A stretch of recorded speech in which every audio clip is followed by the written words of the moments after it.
Hey guys, John V from PhoneArena here. You're watching our video review of the Kyocera Brigadier. We all know that Kyocera makes a lot of ruggedized smartphones. You look at their lineup, that's pretty much what they make, but what separates the Brigadier from all the rest is the fact that it's sporting a sapphire sphere glass, which, as they tout, is virtually scratch-proof. You're not going to find anything stylish here, that's certainly obvious, especially seeing that the Kyocera Brigadier is a ruggedized smartphone and its design looks much like the previous ruggedized smartphones we've seen from the company. For starters, it's pretty thick and it's also weighty in the hands, so you definitely notice that it has a hefty feel. The body itself is comprised mostly out of sturdy plastic with these rubberized elements around the sides, so it helps the cushion falls, but we notice with the rear plastic casing here, it's more prone to scratching. Seeing that the phone meets military specification A10G, it's meant to survive some pretty abusive punishment. So if you're the kind of person who drops your phone onto the hard pavement, you're not going to have to worry just because it's able to withstand it. At the same time, it's also waterproof, so you could have it submerged under 6 feet of water for up to 30 minutes, and you're not going to have any troubles with it afterwards. On paper, its 4.5-inch 720p IPS LCD display is hardly astounding, but we're generally surprised by some of the pleasant qualities of it.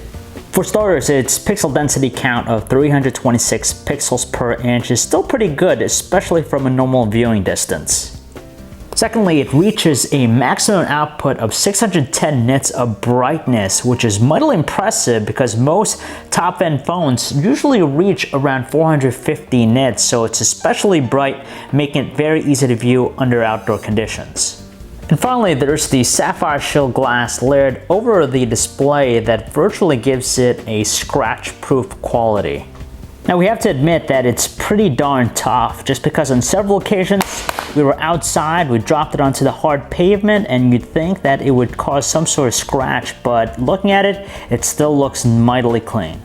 Even most impressive is how well the sapphire shield glass puts up against sharp objects. Even with a lot of force trying to scratch it up with something sharp like our keys, it's able to show no signs of any scratching whatsoever.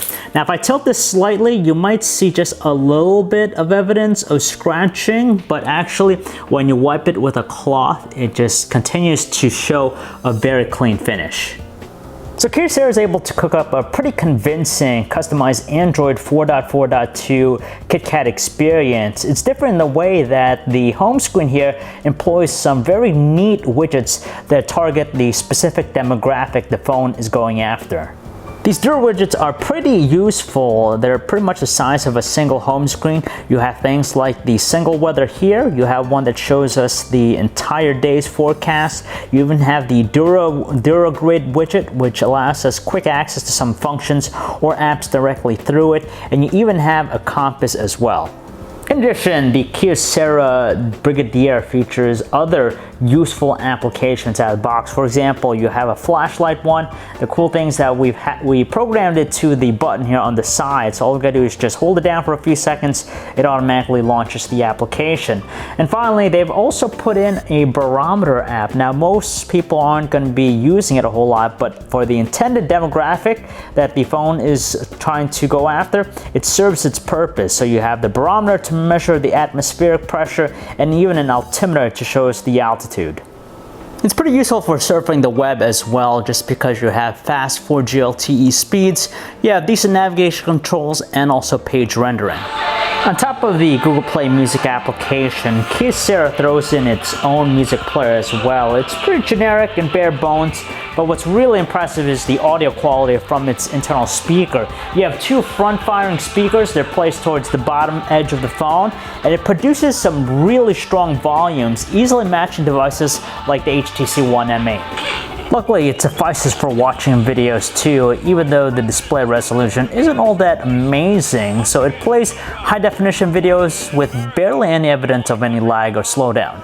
Unfortunately, the phone's overall performance is unimpressive. It's powered by a quad-core 1.4 GHz Qualcomm Snapdragon 400 processor with 2 GB of RAM, the same combo that's used in devices like the Moto G.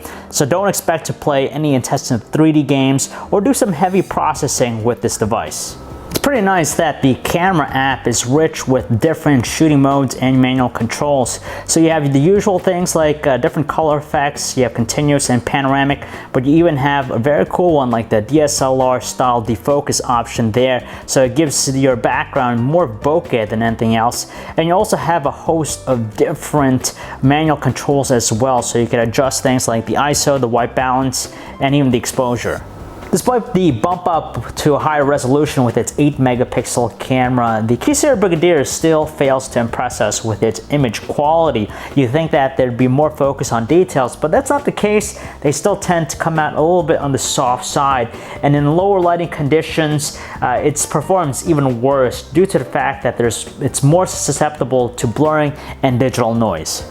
Likewise, its 1080p video recording quality falls into the same boat as its still image quality. It's just not enough to impress us. First and foremost, the videos just look a little bit more on the overexposed side. It does feature continuous autofocus, but it takes a long time for it to adjust, especially when objects are closer. And the last thing here is just the audio recording. It's just hissy and distorted.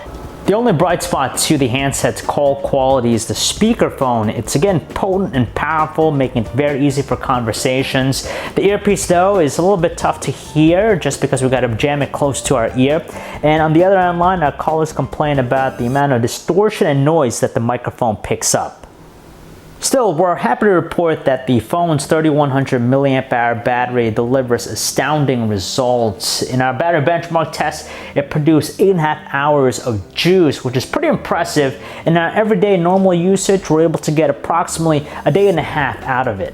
At $50 with a 2-year contract through Verizon Wireless, the Brigadier is a pretty good option if you're the kind of person who wants a ruggedized smartphone. With its superior rugged construction, it's obviously meant to withstand more punishment than the traditional smartphone, but at the same time, we're pretty impressed with the sapphire sphere glass that's sporting, just because, as we've seen, it's pretty much impenetrable. So if you guys want to learn more about the Kyocera Brigadier, you can check out our website, PhoneArena.com. It's John V. Thanks for watching.